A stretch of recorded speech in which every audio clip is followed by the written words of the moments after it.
more about that. Today's BC's Sunday rant is about the hypocrisy of Hollywood. And what I want to talk about is violence. Specifically, gun violence, but violence in general by young people. And by young people, I would say anybody probably 35 and younger that has been subjected to the video games of today. But let me go back to Hollywood. Hollywood is one of the loudest opponents of private ownership of guns. And not just Hollywood, I'm talking about all the elites, all the people that, all the actors, all the people that are surrounded with walls and armed bodyguards don't want you and me to have the option of carrying a pistol or owning weapons they don't like. Yet, nearly every movie out there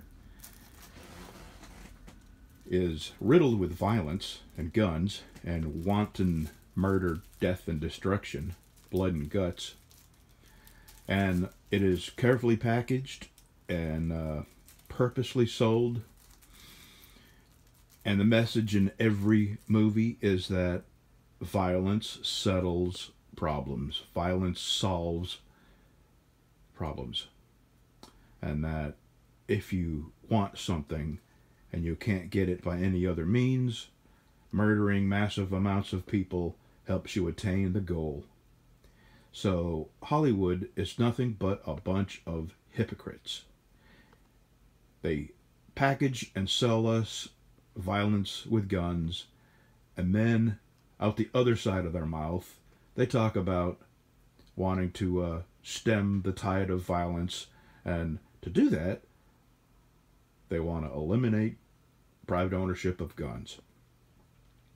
That makes as much sense as saying to prevent drunk driving you want to eliminate bottles. But it's not just movies. It's video games. I remember the first time, now I'm 58, so I grew up in the era of Miss Pac-Man and Galaga and benign video games where, I don't even know what they call that Miss Pac-Man. You chase a ball through a maze and try to gobble up balls. So I wasn't exposed to that as a young person. That's what I was exposed to, the simple little, pinball type games. And I remember the first time I saw a violent video game, and this was back in the early 90s. I walked past my stepson's bedroom, and he was in there playing a game on his computer, and I happened to look, and it was absolute shocking to me, the level of blood and carnage. And I watched him play this game, and he was so totally absorbed in it, he didn't know I was there. It was like a drug. He was mesmerized. And the only way you could succeed in this game was to kill more and more and use bigger and better weapons. And the more successful you were at killing, the better weapons you got as a reward. So our entire modern world here in America, I can only speak for us here, revolves around packaging and selling violence to young people, impressionable young people, because at that age your brain is still forming. And when you've been taught from the age, when do kids start playing video games? Or, seriously, probably in their early teens, maybe 12, 10, 11, that time frame. And that's at a time in a child's life when your brain is just an absolute sponge, vacuuming up impressions and thoughts, and it is easily manipulated. And If it wasn't, advertisers wouldn't spend multi-billion dollars a year trying to affect what you buy on TV, the commercials. So we know for a fact that what you see affects how you behave. And there are statistics to prove that. I'm not going to go and look for them for you. I don't think there's anybody that could argue that against that. So I walked into Walmart the other day. As a matter of fact, I have a clip. I don't know if I'm going to put that at the beginning of this or at the end of this. Probably at the end, since I'm talking about it now. And I was interrupted by one of my neighbors, or else I would have showed a little more of what I was doing. But I just walked into Walmart, and I happened to walk by the DVD section, and every single video featured somebody with a weapon committing horrific acts against other humans. And that's when the light bulb went off in my head. It's our entire society now revolves around enjoying violence. And we want to pretend that it's the existence of a certain gun that makes people go nuts and kill massive quantities of or attempt to, other people. Which is just absolutely ludicrous. I mean, I'm not a very smart guy, and I can figure this out. I didn't graduate high school. I was a trucker my whole life. And I can see the absolute nonsense of blaming the ills of society on the existence of a particular weapon. I own one of those particular weapons. And you know what? It's been in my safe since I bought it. I've never even shot it. It's brand new. I've never even shot it. And, so far, it has not gotten up and gone and done any bad stuff to anybody. I check. It's still there. As a matter of fact, I need to run a oil swab down the barrel just to keep it from getting rusty. So, what do you think? I can't imagine anybody having an argument against the amount of violence we see everywhere. And even adults, we get so used to violence that we kind of forget what we're actually seeing. You know, when I was growing up, the most violence you would ever see was what was his name? John Wayne. John Wayne shooting the bad guy. And even then, they didn't show it in graphic detail like they do now. Can you think of a movie that was a hit recently that didn't involve violence of some sort? What I'm saying is that we can't get away from this. This is not going to solve itself by eliminating a particular item that has been used in the past to commit violence against other people. Just yesterday, somebody drove a car into a restaurant filled with people.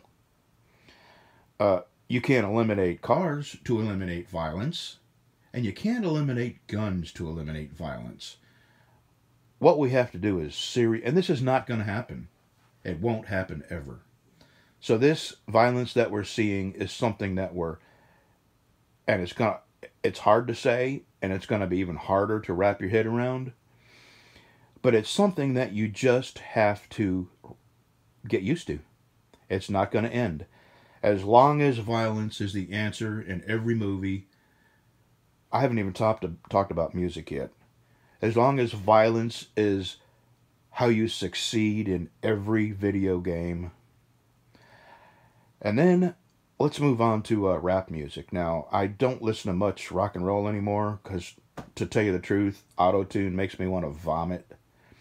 And the talentless people that are, quote, singers, unquote, nowadays, I don't call that music. I call that canned plastic imitation music. I think music probably stopped in the 80s. When auto-tune came out, to me, that's when real musicians and talent stopped.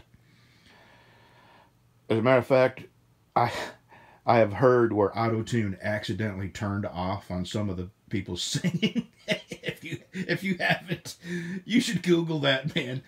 I can't. Oh, who was it? He's a real famous rapper, and he was singing a Queen song, and his auto-tune stopped. And I'm telling you, I could sing better than this guy. I mean, he couldn't carry a tune in a bucket. It was funny. It was hilarious. So auto-tune makes people who shouldn't be musicians, it turns them into musicians. But anyway, I digress. Rap music. Rap music, bitches and hoes, the ownership of women, and the more women you have, the more successful you appear. And then there's violence in the rap, you know. If you have a beef with somebody, you drive by and shoot them up, and they talk about, you know, guns all the time in rap music. And I don't mean to pick only on rap music, but the truth is, I never hear rock and roll. I just don't listen to it, and I'm subjected to rap music at every stoplight. This neighbor right here, a little, probably shouldn't, I don't know if they know I have videos, but this little pinhead cracker sits in his truck and blasts his rap music. I live in a town of 1,000 people. It's a quiet, peaceful little town.